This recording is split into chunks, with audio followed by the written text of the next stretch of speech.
Sagutin po natin ang comment na ito. Aral daw ng demonyo ang turo ng mga paring Katoliko. Bawal mag-asawa ang pari at bawal kumain ng karne tuwing mahal na araw.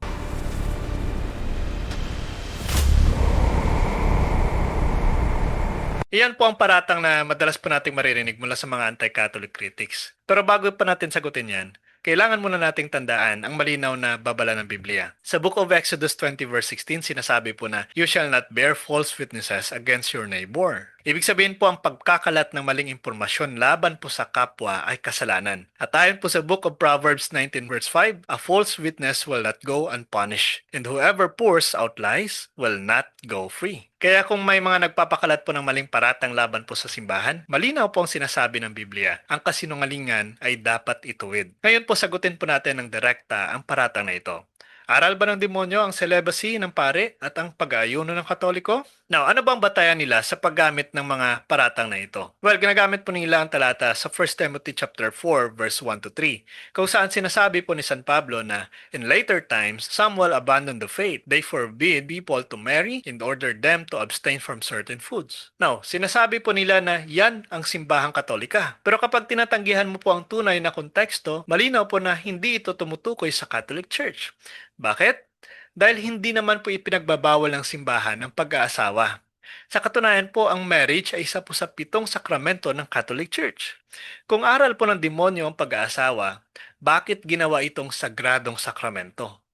Ang celibacy po ng pare ay hindi po pagbabawal sa lahat. Ito po ay discipline para sa mga taong kusang tumawag sa sarili nila sa priesthood. Malaking pagkakaiba po yun. Now, ito pong madalas na hindi binabanggit ng mga kapatid nating kritiko. Sa Gospel of Matthew chapter 19 verse 12, sinasabi po ng ating Panginoong Hesus, "There are eunuchs who have made themselves eunuchs for the sake of the kingdom of heaven. Whoever can accept this should accept it." Now, ang ibig sabihin po nito, may mga taong kusang pipili na hinding mag-asawa para po sa paglilingkod sa Diyos. Hindi po ito demonic teaching. Ito po talaga ay turo mismo ng ating Panginoong Jesucristo. Now sa 1 Corinthians chapter 7 verse 32 to 33, sinasabi po ni San Pablo, "An unmarried man is concerned about the Lord's affairs, how he can please the Lord. But a married man is concerned about the affairs of his world, how he can please his wife." Hindi niya po sinasabing masama po ang marriage. Ang sinasabi po niya, may special advantage ang pagiging walang asawa sa ministry. Ito mismo po ang prinsipyo ng priestly celibacy. Now, ang celibacy po ay hindi doctrine na nagsasabing bawal ang marriage. Ito po ay discipline ng simbahan para po sa Latin Rite priest. At tandaan po natin, may mga married priests sa Eastern Catholic churches. Kung aral po ng demonyo ang marriage, bakit may married priest sa loob mismo ng Catholic Church? Yan po ay direct na rin nasagot doon po sa mga paratang nila. Now, doon naman po sa pangalawang argumento na bawal kumain ng karne tuwing mahal na araw ay demonic din daw. Una po sa lahat, hindi po sinasabi ng simbahan na masama po ang pagkain ng karne.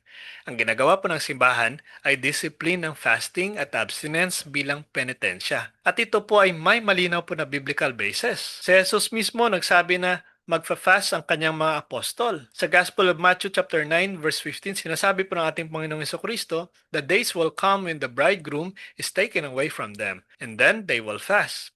Ibig sabihin po, normal po sa Christian life ang fasting. Hindi po ito imbento ng simbahang Katoliko. Now, sa Acts of the Apostles 13 verse 2, sinasabi po dito, "While they were worshiping the Lord in fasting, the Holy Spirit said." Kung makikita po natin dito, ang early church ay nagfa-fast. Ito po ang dahilan kung bakit may Lent sa simbahan. Now, bakit ba karne talaga ang iniwasan dito? Ito po kasi ang simbolo ng sakripisyo at penitensya. Noong unang panahon po ang karne ay luxury food. Kaya ang pag-iwas po dito ay act of self-denial. Ito po ay spiritual discipline. Hindi po ito doktrina na nagsasabing marumi ang karne.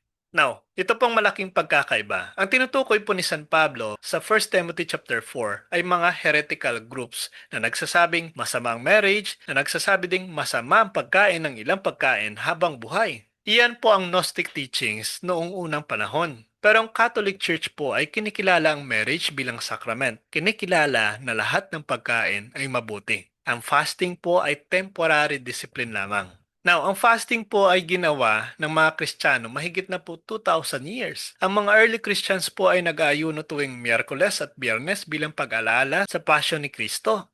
Ito po ay mababasa sa early Christian document na Didache. Ibig sabihin po, hindi ito imbento ng modern Catholic Church. Ito po ay ancient Christian practice. Now, ito pong mas malalim na spiritual meaning. Ang fasting po ay hindi diet. Ito po ay spiritual warfare. Kapag tinatanggihan mo po ang sarili mong comfort, pinapalakas mo po ang kaluluwa laban sa tukso. Ito pong dahilan kung bakit sinabi po ng ating Panginoong Jesucristo sa Gospel of Matthew 17:21, "This kind does not go out except by prayer and fasting." Kaya ang fasting po ay spiritual weapon, hindi po demonic teaching. Now, bakit pinipilit po na demonic ito?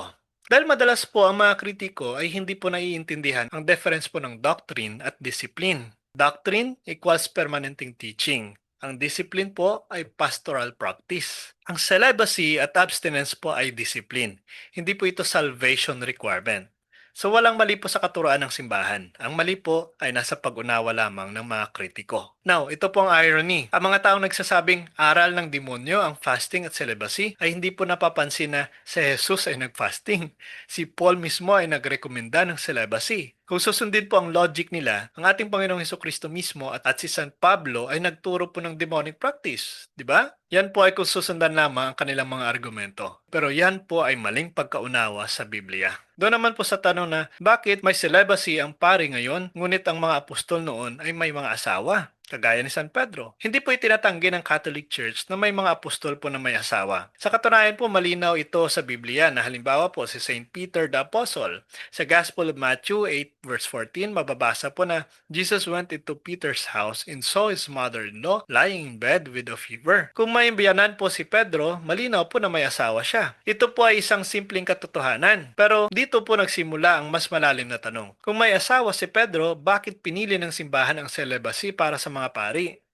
Yes, may asawa po si Pedro, pero pagkatapos po niyang tawagin ni Kristo, may mga palatandaan po na iniwan niya ang normal na buhay pamilya upang sundin mismo ang kanyang misyon. Sa Gospel of Luke 18 verse 28, sinasabi po ni Pedro, "We have left everything to follow you." Ang salita pong everything ay napakalalim. Hindi lang po trabaho, hindi lang po bahay, kasama po rito ang normal na pamilya sa kanyang buhay.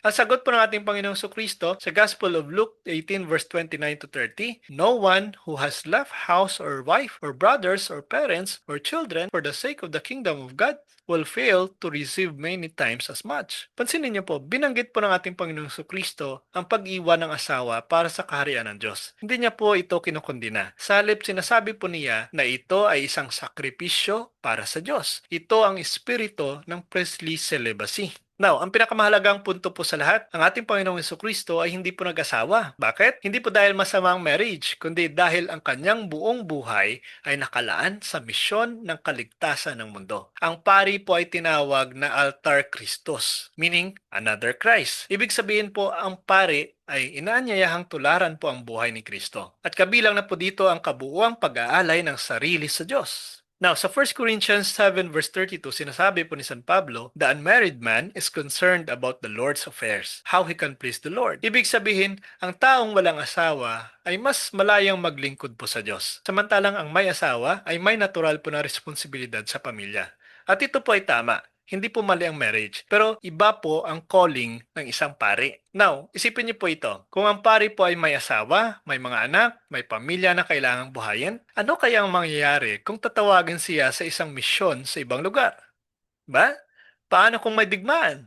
Paano kung kailangan niyang maglingkod sa mga tao araw at gabi? Ang celibacy po ay nagbibigay po ng kabuuang kalayaan para sa misyon. Tandaan po natin ito, hindi po ito imbento noong Middle Ages. May mga ebidensya po na noong unang siglo ng Kristyanismo, ang mga clergy po ay inaasahang mamuhay sa continents. Kahit po ang ilang may asawa na pari noon ay pinipiling mamuhay po na walang marital relations bilang sakripisyo sa Diyos. Ito po ay bahagi ng sinaunang tradisyon mismo ng simbahan. Hindi po kailangang baguhin ng simbahan ang tradisyong ito para lamang sa mga maling unawa ng mga kritiko. Diba?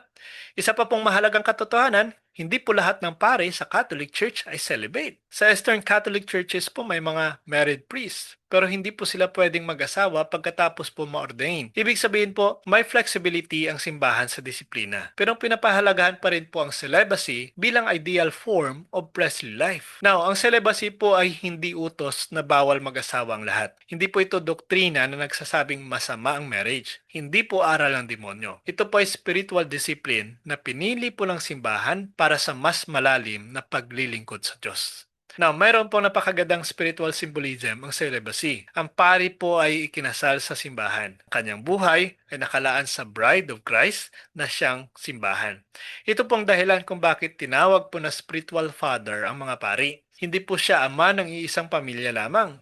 Siya ay ama ng isang buong komunidad ng pananampalataya. Now, ito pong matinding realidad. Kung titingnan po natin ang kasaysayan ng simbahan, makikita po natin na maraming pari ang naglilingkod sa mga lugar na may epidemya. Nag-aalay ng buhay sa mga digmaan, nagpunta sa mga misyon sa buong mundo. Marami sa kanila po ang namatay bilang martyr. Ang mga ganitong uri po ng buhay ay mahirap kung may pamilya kang kailangan protektahan. Ang celibacy po ay nagbibigay po ng radical freedom para sa sakripisyo. Ito po ang mas malalim na mensahe. Ang celibacy ay isa pong paalala sa mundo na may mas mataas na realidad kaysa sa earthly life. Sa langit po, ayon sa Gospel of Matthew 22 verse 30, sinasabi po ng ating Panginoon Kristo, at the resurrection, people will neither marry nor be given in marriage. Ang celibate life po ay prophetic sign ng buhay sa langit. Kaya ito po ang sagot sa paratang na kapag may nagsasabing may asawa mga pari sa Biblia kaya mali ang celibacy, ito pong sagot natin dyan. Yes, may mga apostol po na may asawa. Pero ang ating Panginoong Kristo mismo ay celibate. Si Paul mismo ay nagrekomenda ng celibacy. At pinili po ng simbahan ang disiplina ito upang tulungan po ang mga pari na maglingkod ng buong puso sa Diyos. Hindi po ito laban sa Biblia. Sa katunayan, ito po ay inspired ng Biblia at ng halimbawa ni Kristo. Kaya ang tanong po ay hindi kung maaring mag-asawa ang pari. Ang tanong po ay ito, may mga tao bang handang ialay ang buhay nila sa Diyos? Ang Presley celibacy po ay sagot ng simbahan sa tanong iyan. Isang buhay na sakripisyo, isang buhay na nakalaan sa paglilingkod, isang buhay na sumusunod sa halimbawa ni Kristo, at isang mundong puno ng self-interest. Ang ganito pong uri ng buhay ay isa pong makapangyarihang patotoo na ang Diyos ay higit po sa lahat. Ang layunin po ng practice na ito ay disiplina sa sarili, pagtuon sa Diyos, pagsunod sa halimbawa ni Kristo. Hindi po ito tungkol sa legalism. Ito po ay tungkol sa spiritual formation. Kaya kung nakatulong po ang video na ito, please like and share at i-comment nyo po sa baba ang inyong pagsang-ayon patungkol po sa disiplina ng simbahan sa celibacy at pag-aayuno. God bless po sa ating lahat.